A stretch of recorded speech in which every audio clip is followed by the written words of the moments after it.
Halo para kaum santuy, selamat datang di Kamar Santuy, tempat berkumpulnya para sobat-sobat santuy.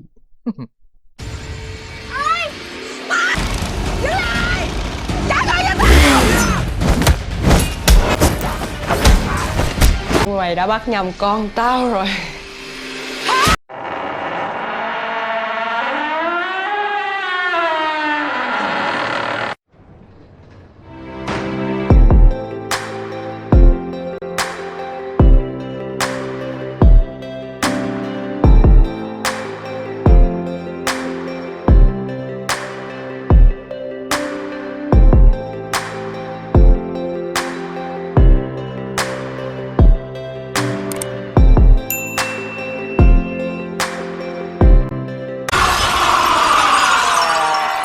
Bagaimana kabar kalian hari ini? Masih santuy? Pupnya lancar? Masih suka meditasi mencari inspirasi di pagi hari? Hmm. Semoga sobat-sobat santuy murah rejeki dan diperlancar segala urusannya. Amin. Kali ini, Kamar Santuy akan menceritakan sebuah alur film tentang emak-emak mantan ladies gangster dalam menyelamatkan anaknya dari penculikan. Di film ini menampilkan seni bela diri Vietnam. Dan film ini berjudul Fury. Film ini merupakan sebuah film yang disutradarai oleh Lee Van Cit yang dirilis pada tahun 2019. Sebelum masuk ke alur ceritanya, mari kita bangun Kamar Santuy ini bersama-sama dengan cara klik tombol subscribe dan lonceng notifikasinya, agar para kaum santuy tidak ketinggalan menikmati video-video dari kami. Dan jangan lupa, siapin cemilan, minuman, dan teman kesayangan Sobat Santuy, agar Sobat-Sobat Santuy makin santuy. Oke cuy, skuy lah. Di awal film, kita langsung diperkenalkan dengan tokoh utama dalam film ini. Dia bernama Hai Puong. Terungkap di sini, Puong berprofesi sebagai penagih hutang yang sangat handal dengan keahlian bela dirinya. Puong hampir selalu berhasil menjalankan tugasnya. Kemudian, hasil uang tersebut diserahkan kepada bosnya. Buset dah, emasnya cuy. Oke cuy, lanjut. Skuy. Setelah mendapatkan bayarannya, Puong pun kemudian pergi ke pasar untuk berbelanja. Terungkap, di sini dia datang ke desa ini dengan seorang anak kecil bernama Mai. Namun tidak jelas siapa suaminya. Ibu-ibu pedagang pasar di sini selalu membicarakannya. Biasa nih ibu-ibu ya. Gak di mana-mana selalu gosip, gosip, dan gosip. Tiba-tiba, datang 3 orang preman pasar yang sedang memukuli bapak tua. Puong pun hanya melihatnya saja. Kemudian Puong pun pergi. Di saat dalam perjalanan pulang, Puong melihat anaknya yang sedang dibuli oleh teman-temannya. Puong kemudian memarahi teman-teman anaknya untuk segera pulang. Setibanya di rumah, Puong yang sedang menanak nasi, dan ternyata nasinya gosong. Tapi belum menjadi arang. Kemudian, Mai menikmati makanan yang disajikan oleh ibunya. Meskipun nasi jadi gosong, daging pun masih mentah. Mai tetap bersyukur ibunya sangat menyayanginya. Anak yang baik. Lalu, tiba-tiba seorang pria datang dengan amarah yang cukup tinggi dan menggedor-gedor pintu untuk mencari Puong. Orang itu maunya minta pertanggungjawaban karena Puong telah mematahkan kaki saudaranya. Dikarenakan Puong tidak mau mencari masalah, Puong pun memilih bersembunyi di dalam hingga pria tersebut pergi meninggalkan rumahnya. Lalu, Mai mengeluh kepada ibunya bahwa Mai tidak mau sekolah lagi, dikarenakan perlakuan buruk teman-temannya yang selalu mengatakan bahwa Mai adalah anak haram dari seorang penagih hutang. Puong pun kemudian termenung di malam hari. Hai Puong ternyata pernah tergabung dalam sebuah kelompok ladies gangster. Haipong sendiri merupakan anggota gangster yang paling kuat dan ditakuti oleh musuh-musuhnya. Akan tetapi, karena pergaulannya yang salah, mengakibatkan Puong hamil, dan kemudian bosnya menyuruh Puong untuk mengaborsi anak dalam kandungannya. Namun karena Haipong tidak mau membunuh sang cabang bayi yang dalam kandungannya, Puong pun kemudian memutuskan untuk keluar dari gangster tersebut dan pergi ke pedesaan dengan kondisi perut yang sedang buncit. Sedih ya cuy. Beralih ke scene berikutnya. Haipong terlihat sedang menjual anting satu-satunya untuk biaya sekolah si Mai. Lalu, tiba-tiba Mai berteriak minta tolong karena dianggap pencuri oleh ibu-ibu. Kepada ibunya, Mai tersebut menjelaskan bahwa dia menemukan dompet itu sudah tergeletak di bawah.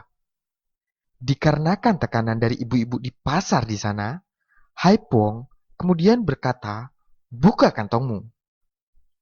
Mei pun terlihat kecewa, dituduh mencuri oleh ibunya sendiri. Lalu, Mei pun pergi ke pinggir sungai, sambil memakan sisa es krimnya tersebut. Namun setelah itu, tiba-tiba, Haipong yang masih berada di toko emas baru menyadari bahwa Mei sudah tidak ada di sana. Kemudian, Puong melihat Mai sedang dibawa oleh kelompok gangster.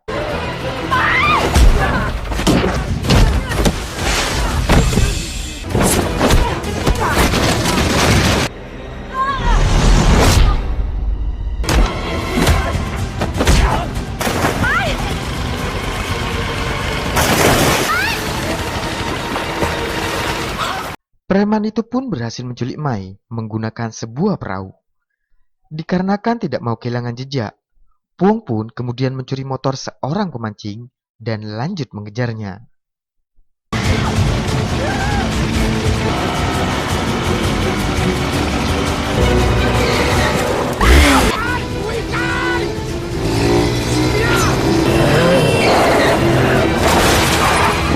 Saat si gangster mencarinya ke sungai, tiba-tiba Puong pun muncul seperti buaya yang hendak menerkam mangsanya.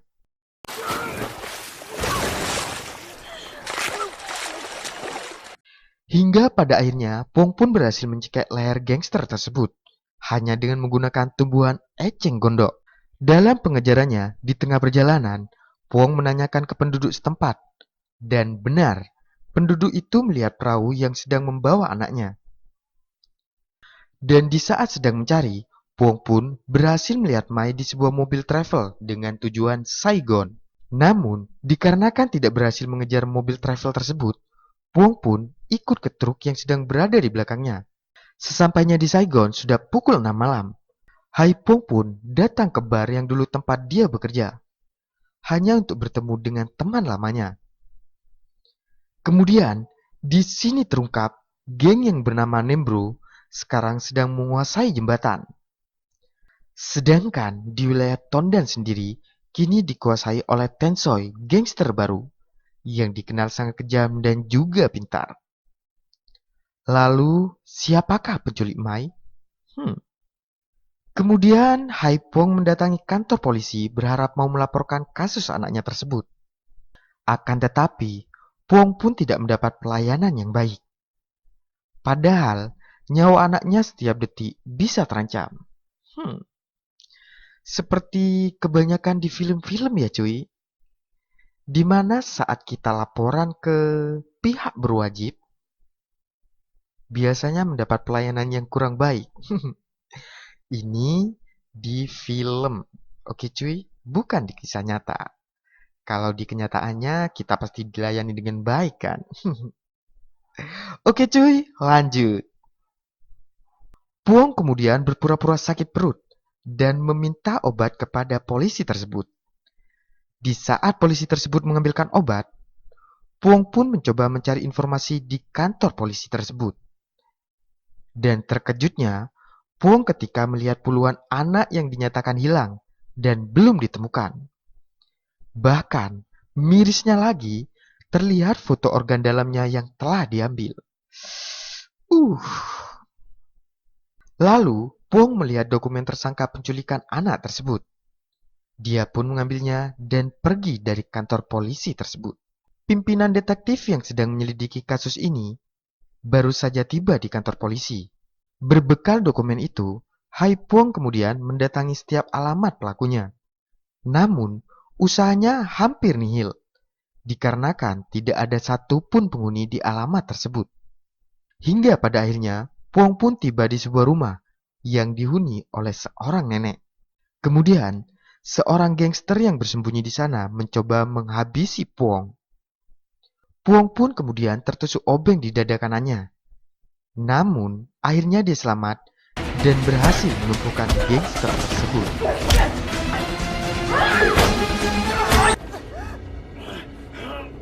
Tao lại mày, lại chết người.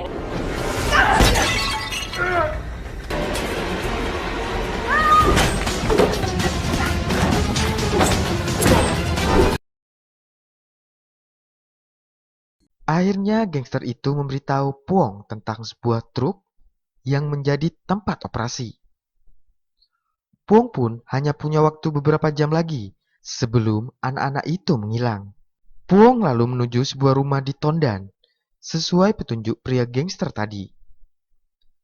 Puong kemudian melihat anak kecil dibawa ke rumah tersebut. Terlihat, Puong yang baru saja tiba langsung melumpuhkan dua gangster di sana.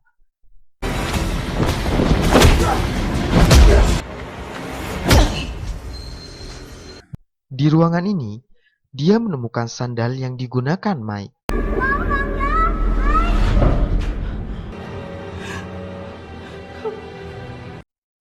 Dan terlihat sosok bos gangster mereka yang nyatanya adalah seorang wanita bertato.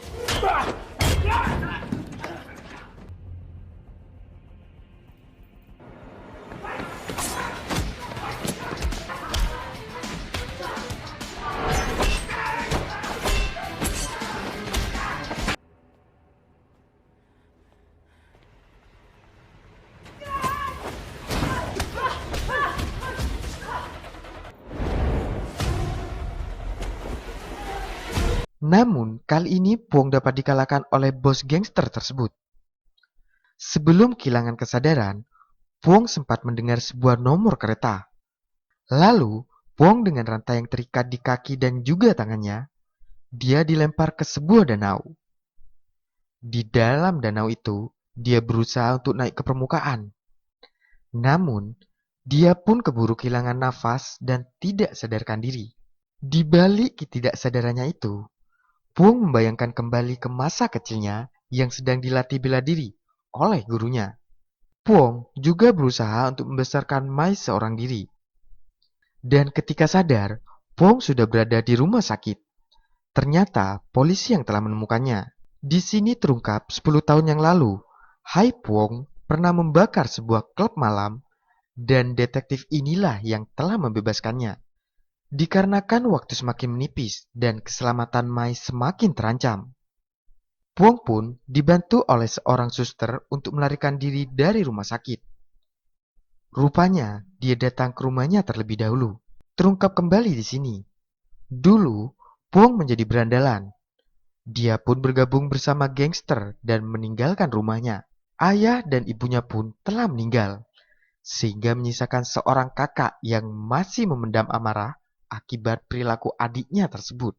Lalu datanglah detektif. Dia pun menjelaskan tentang kasus ini yang telah diselidikinya selama 3 tahun. Dia mendapatkan informasi kereta telah berangkat 10 menit yang lalu. Dan dia pun mengajak Puong untuk mengejarnya menggunakan becak motor. Canda becak motor. Oke cuy, lanjut. Skuy.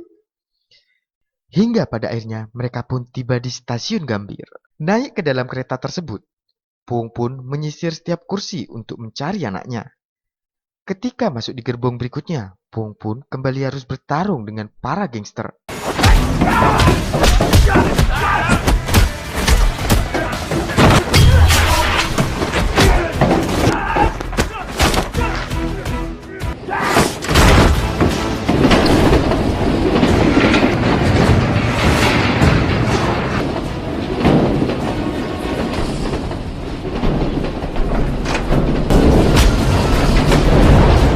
Dan ternyata pelaku penculikan anaknya adalah musuh lamanya.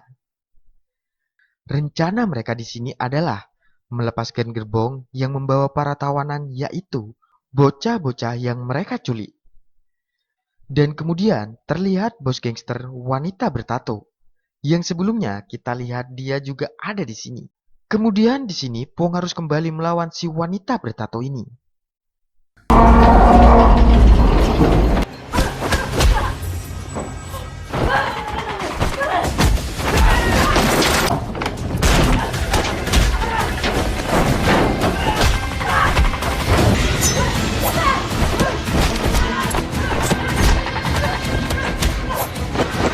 Dan pada akhirnya Pong pun berhasil mengalahkannya. Mampus lu, mak-mak dilawan. Akhirnya Pong pun berhasil menemukan Mai dan puluhan anak lainnya. Lalu dengan polosnya, Mai mengatakan dia tidak mencuri dompet tersebut. Mak jelek cuy. Namun perjuangan Pong belum selesai. Komplotan gangster telah menunggu Pong di stasiun berikutnya. Lalu, sekali lagi kita akan melihat Pong melawan komplotan gangster tersebut. Dengan menggunakan jurus The Power of Emak-Emak, Pong pun berhasil mengalahkan semua anggota gangster tersebut. Akan tetapi, Pong pun tertembak. Hingga pada akhirnya polisi pun berdatangan.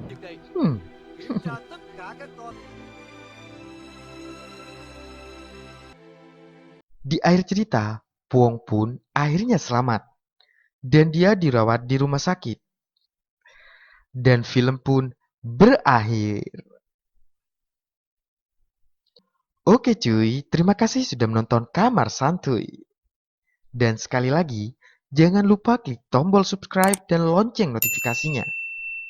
Dan jika sobat-sobat santuy suka dengan film kali ini, ya thank you. See you and bye-bye.